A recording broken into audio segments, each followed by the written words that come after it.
Et tout de suite, sur Radio Balma 31, toutes les informations sur les internationaux de tennis Toulouse-Balma.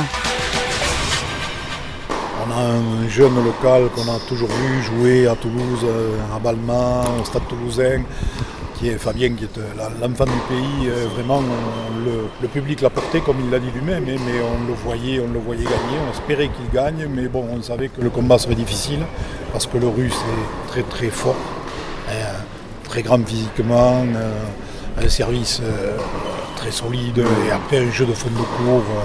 Avec une vitesse de bras, avec un engagement physique. C'est impressionnant. Ah oui, il est très très très impressionnant. Et surtout, c'est quelqu'un qui ne dit pas un mot, qui est exemplaire. Et je crois que ça, c'est le bon côté de ce sport, qui voit que les joueurs qui se maîtrisent finalement vont plus loin que ceux qui se laissent aller à gesticuler, qui se dispersent et qui ne se maîtrisent pas. Lui, il maîtrise bien, il maîtrise son sujet, ses déplacements, il maîtrise tout. Et je crois qu'à mon avis, c'est le début d'un futur grand joueur. Alors écoutez-moi, parce que je suis un président toujours optimiste. Je vois quasiment que des points positifs. D'abord au niveau de la fréquentation, on n'était pas en période de vacances scolaires et on a eu du monde. Bien évidemment, on le doit aussi grâce à l'excellent parcours des joueurs locaux, deux Toulousains en demi-finale. Voilà, c'est quelque chose de bien, c'est effectivement quelque chose qui amène du public, mais c'est aussi peut-être ce succès et la venue du public, elle est peut-être due à l'idée qu'il se réinstalle à Toulouse un événement de tennis. Voilà. Même si on n'est pas encore revenu au temps du grand tournoi, du Grand Prix de Toulouse, on est quand même aujourd'hui à quelque chose qui démarre bien, à du tennis de haut niveau. Voilà, nous on a des points positifs, des remontées très positives des joueurs. On a des remontées, on a été évalué par la fédération cette semaine, avec une évaluation plus que correcte. On est quasiment maximum. Alors on a quelques petits points à améliorer qui vont être améliorés dès l'an prochain, puisque l'an prochain on aura ce cours central, donc l'accueil du public va être de meilleure qualité, la visibilité encore meilleure, et puis je crois que ces installations vont nous donner aussi l'occasion de nous remettre en cause. Dès demain on va débriefer sur cette édition, on va débriefer sur les points positifs et les petits détails qu'on peut améliorer, et dès après-demain on recontacte tous nos partenaires pour savoir s'ils repartent avec nous pour cette nouvelle aventure.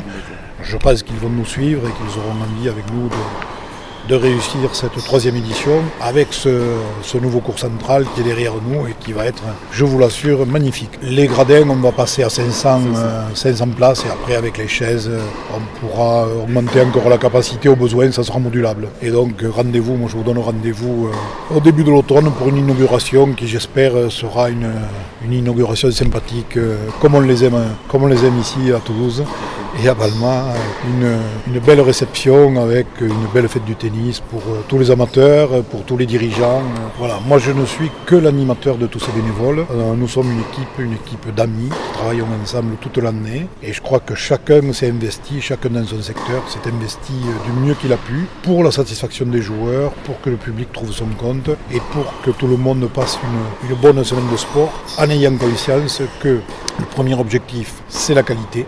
On veut faire de la qualité. Le deuxième objectif, c'est la convivialité, parce que le sport de haut niveau doit rester humain, doit rester accessible, doit rester ouvert. Si les joueurs peuvent dire un mot à la presse, c'est très bien. S'ils peuvent discuter avec les dirigeants bénévoles, c'est bien aussi. Je crois que le sport se nourrit de ces relations. On a la chance de la proximité, donc il faut à tout prix qu'il y ait cette osmose qui se fasse. Et je dirais, l'ambiance du tournoi, elle prend dès le début entre les relations des bénévoles avec les sportifs, avec les partenaires. Fabien Reboul au micro de Stéphane Gerfagnon pour Radio Balma 31. Beau tournoi, quand même beau tournoi. J'ai vraiment bien joué, je me suis prouvé beaucoup de choses dans ce tournoi, donc ça fait vraiment plaisir et je suis tombé sur un adversaire plus fort que moi en finale.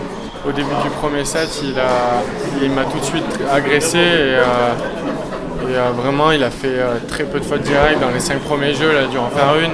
Il a été très précis sur les zones, du coup j'ai eu beaucoup de mal à installer mon jeu et c'est un des seuls joueurs cette semaine qui a réussi à m'agresser. Qui a agressé, c'est-à-dire que ça partit quand même plus vite qu'hier et que déjà il a une cadence de frappe qui est très très élevée, il a une longueur de balle incroyable et il touche les zones, il te fait courir, il t'épuise et c'est vraiment dur et même quand tu gagnes les jeux, tu les gagnes pas facilement donc Après, il sert pas mal, il retourne bien, il est vraiment tout ce qu'il fait et il le fait très bien. Un futur grand, tu crois? Je pense que c'est un joueur qui a battu déjà Tipsarevic, Gilles Muller. Je pense que c'est un joueur qui est capable de vraiment très bien jouer. Je crois qu'il a eu des pépins physiques. C'est pour ça qu'il a eu un peu de mal à... Il a été à la 280e place, il a eu un peu de mal à continuer à progresser. Mais, il est jeune, après les jeux. Ouais, il a 18 ans, et il a un très gros physique, donc je pense que c'est un futur top 100. Karen Kachanov, au micro de Radio Balma 31. Well, Karen, can you translate what you wrote on the board? I wrote thanks for organizers who made this tournament good like this. Was a pleasure to play here, and that's it.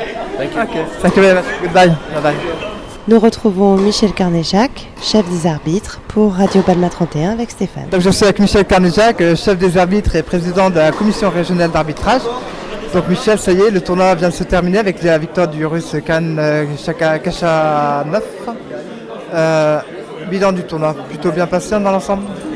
Oui, en ce qui concerne l'arbitrage, on peut dire qu'on a fait un très très bon tournoi. Globalement, l'arbitrage a été d'un très très bon niveau. Disons que la barre était haute déjà l'année dernière et je pense qu'on a largement, on a été largement au niveau de ce qui s'est passé déjà l'année dernière. Donc, voilà. D'après tout ce que j'ai pu voir moi, depuis le début de la semaine, il n'y a eu aucun souci. Non, aucun au niveau arbitrage. De ce côté-là, ça a été très bien reconnu par une grande majorité des joueurs. Donc, des joueurs de plus en plus professionnels et des arbitres tout autant. Tout à fait, parce qu'on a affaire bien sûr à des amateurs qui sont très professionnels lorsqu'ils sont sur le court et lorsqu'ils travaillent au niveau de l'arbitrage. Merci beaucoup, à l'année prochaine. Oui, tout à fait. À l'année prochaine.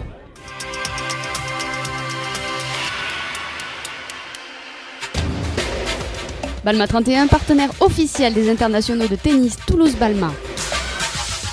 Du 9 au 15 mars à la Ligue de tennis Midi-Pyrénées, Suzanne Langlin. À Balma 31, bien sûr.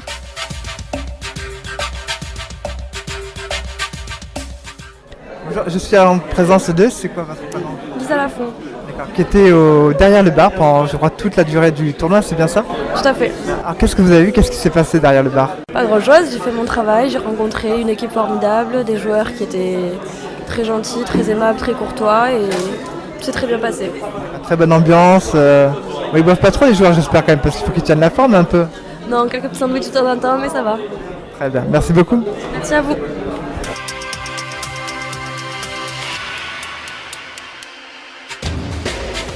Balma 31, partenaire officiel des internationaux de tennis Toulouse-Balma. Du 9 au 15 mars à la Ligue de tennis Midi-Pyrénées, Suzanne Langlin.